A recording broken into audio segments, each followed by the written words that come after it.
राधे राधे। मेरे चैनल में आप सबका स्वागत है। आइए हम जानते हैं कि सनातनी लोगों को कुंभ स्नान करना क्यों ज़रूरी होता है।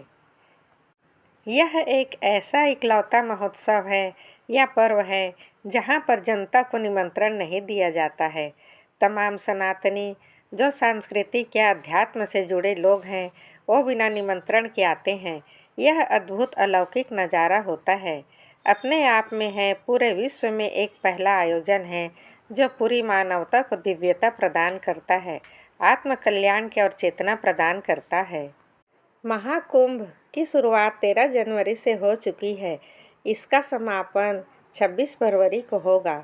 प्रयागराज महाकुंभ 2025 में 45 करोड़ श्रद्धालुओं के शामिल होने का अनुमान लगाया जा रहा है। प्रयागराज महाकुंभ में शामिल होने से पहले आप जानिए कि आखिर क्यों जरूरी है कुंभ स्नान। देश इस वक्त अध्यात्म के, हमारी आस्था के, सनातन संस्कृति के सबसे बड़े महापर्व यानी कि महाकुंभ के आस्था में डूबा हुआ है। देश के लाखों करोड़ों श्रद्धालु इस महाकुंभ में एकत्रित होते हैं। वैदिक काल के अनुसार जब सतयुग में दैत्य, दानव और देवता मिलकर के समुद्र का मंथन किए, समुद्र के मंथन में 14 प्रकार के रत्नों का प्रकटीकरण हुआ, जिसमें एक रत्न है अमृत। भगवान धन्वंतरी जी अमृत कलश लेकर निकले। उस कलश को प्राप्त करने के लिए देवता और दैत्य दोनों ही आतुर होने लगे, परेशान होने लगे। भगवान को लगा कि दैत्य अमृत पान कर लेंगे तो इनकी मृत्यु नहीं होगी, अमर हो जाएंगे, और अमर हो जाएंगे तो फिर ये धर्म के विपरीत कार्य करेंगे। भगवान चाहते थे कि देवताओं को अमृत मिले, पर पहले ही दे देते तो फिर ही दैत्यों का काम ही है लड़ाई झगड़ा करना। वे अमृत कलश पर टूट पड़े।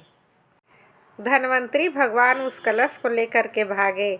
जहाँ जहाँ पर भगवान धन्वंतरी के साथ और दैत्य के साथ उस कलश को प्राप्त करने के लिए छीना झपटी हुई, वहाँ पर कुछ अमृत के कण गिरे, बूंदें गिरी।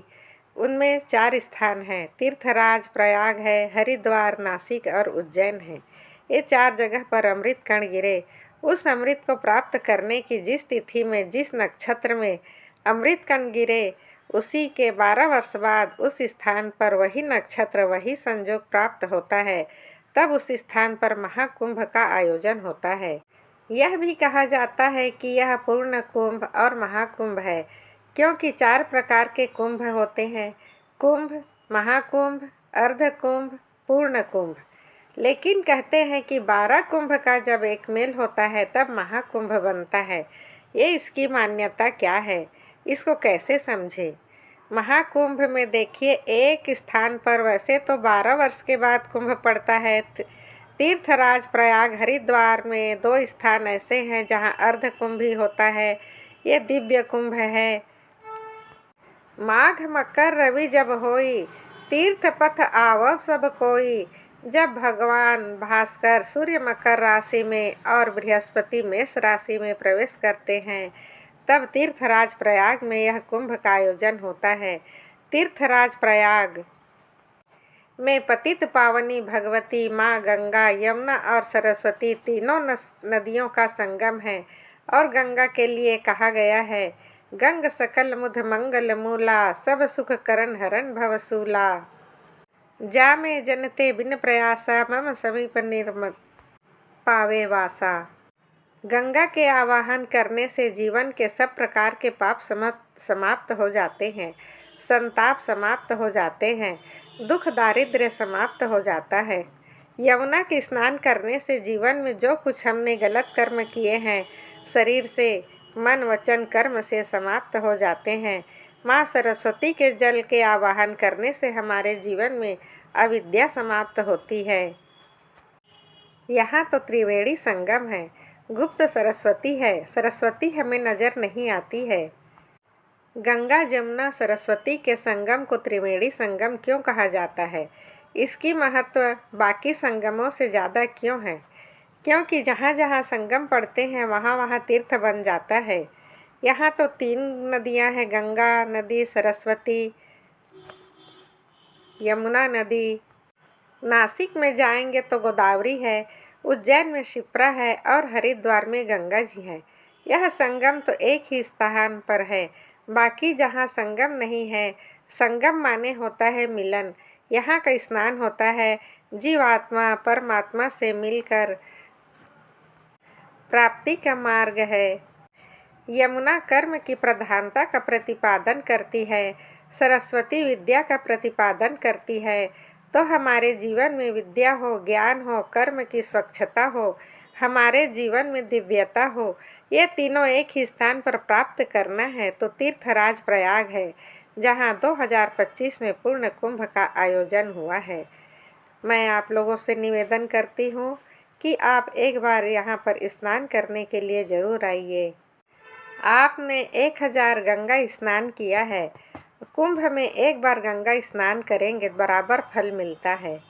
हजारों हजार वाजपेयी यज्ञ कर लें, हजारों हजार अश्वमेघ यज्ञ कर लें, राजसी यज्ञ कर लें, इन सब यज्ञों के हजारों बार लाखों बार करने से जो फल प्राप्त होता है, वही फल तीर्थराज प्रयाग में जब कुंभ पड़ता है, पूर्ण कुंभ पड़ता है, वहाँ पर लोग आचमन करते हैं, आवाहन करते हैं, स्नान करते हैं।